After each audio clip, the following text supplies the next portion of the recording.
ណូសបមនុស្ស6លានអ្នកក្រំទីក្រុងប៉ារីសនឹងឲ្យតគ្នានេះគឺជាសារមន្ទីរ Paris.com ដែលរសារទុកឆ្អឹងសាកសពមនុស្សប្រមាណជា6លានអ្នកដែលខុសពីសារមន្ទីរផ្សេងៗរសារទុកនៅវត្ថុបុរាណឬក៏ផ្ទាំងគំនូសប៉ុន្តែសារមន្ទីរនេះបែរជារសារទុកនៅឆ្អឹងសាកសពមនុស្សជាច្រើនលានអ្នកទៅវិញដើមហេតុដែលធ្វើមានសារមន្ទីរនេះកើតឡើងគឺចាប់ផ្ដើមនៅអំឡុងសតវត្សទី14ពិភពលោករបស់យើងគឺជួបជំងឺអាសន្នរោការស្លាប់ពណ៌ខ្មៅដែលបានឆក់យកជីវិតមនុស្សប្រមាណជា200លានអ្នកទូទាំងពិភពលោកសូម្បីតែទីក្រុងប៉ារីសក៏មានមនុស្សស្លាប់រាប់សែនអ្នកផងដែររហូតមកដល់សតវត្សទី16ទីក្រុងប៉ារីសបានជួបជំងឺអាសន្នរោម្ដងទៀតដែលមានឈ្មោះថា The Great Plague of Paris ដែលបានឆក់យកជីវិតមនុស្សនៅទីក្រុងប៉ារីសអស់រាប់សែនអ្នកបន្ថែមទៀតហើយពិតណាស់ពេលដែលមានមនុស្សស្លាប់ច្រើនគេនឹងយកទៅបញ្ចុះនៅទីបញ្ចុះសពពីមួយឆ្នាំទៅមួយឆ្នាំពីមួយសតវត្សទៅមួយសតវត្សមនុស្សស្លាប់កាន់តែច្រើនឡើង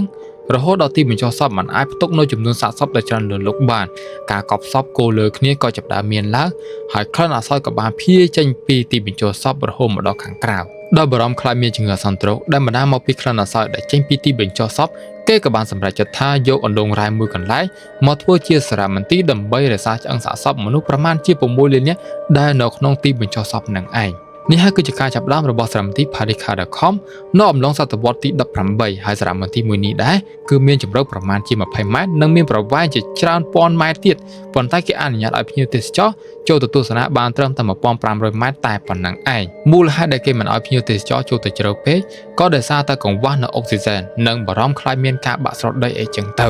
ចុះអ្នកទាំងអស់គ្នាចង់ទៅទស្សនានៅសារមន្ទីរមួយនឹងអត់ comment នៅខាងក្រោម follow ម្នាក់មួយផងដើម្បីទទួលបានវីដេអូថ្មីជួបគ្នានៅវីដេអូក្រោយ